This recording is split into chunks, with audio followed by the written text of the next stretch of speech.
хөтөлбөр үргэлжилж байна. Сүүлийн жилүүдэд манай улсыг зорих жуулчдын тоо нэмэгдэж байгаа. За өнгөрсөн 2025 онд 847 мянган жуулч ирсэн бол онгорсноос хойш 1 сарын дунджаар 41 мянган жуулч иржээ.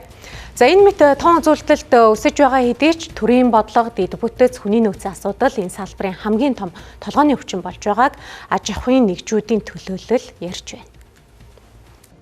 Манай улсын аялал жуулчлалын салбар улирлын чанартай. Жуулчдын 80 орчим хувь нь зуны 3 сард ирдэг. Үлдсэн хугацаанд аялал жуулчлалын салбар зогсонгүй байдалд ордог гэж хэлж болно.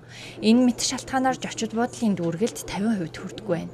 Иймээс тоонд биш чанарт анхаарч, жуулчдад чанартай үйлчлэг хүргэж чадаж байгаа эсгэд анхаарах хэрэгтэйг салбарынхан онцолж байлаа.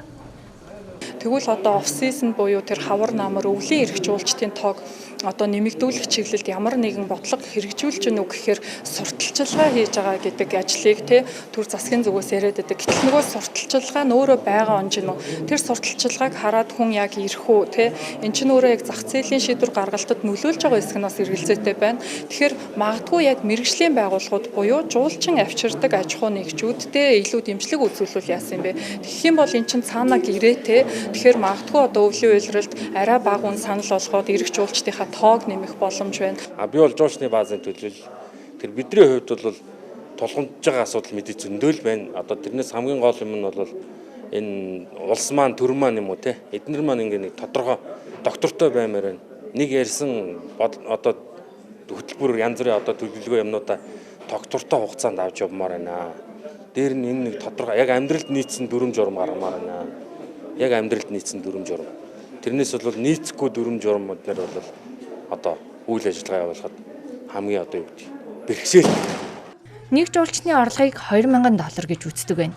Гэтэл ингэж тооцох нь хөрөнгө оруулалтын буруу шийдвэр гаргах, энэ салбарт туршлахгүй хүн орж ирэх зэрэг эрсдлийг дагуулдаг байна. Мөн гадаадаас ажиллах хүчин авахд зуучлалын хүс 3-4 сая төгрөг, түүнчлэн цалингаас гадна байр хоолыг даах, улсад 1.6 сая төгрөгийн татвар төлөх зэргээр нэг хүнд 10 орчим сая төгрөг зарцуулах хэрэгтэй болдог байна. Мөн зөвшөөрөл авахын тулд 3-4 сар зарцуулдаг гэх зэргээр хүний нөөцийн салбар төрийн бодлого өгүүлэгдэж байгааг ч тэд мөн онцолж байсан юм а. Ер нь яг Монгол улсын аялал жуулчлал олон улсын энд гэсэн 85 дээр бичигдсэн байгаа. Үүнийг бид нар урьдчилуулах дээр бол юун дээр анхаарах вэ? Дэд бүтцийн асуудал, хүний нөөц одоо сервис үйлчилгээ маань бас хангалттай бас байхгүй байгаа. Тийм болохоор бид дэд бүтц мөн одоо хүний нөөцийг чадваржуулах, боловсон хүчнийг одоо шатараас нь сургалтуудад хамруулах, сервис үйлчилгээгээ чанаржуулах гэдэг дээр анхаарч байгаа.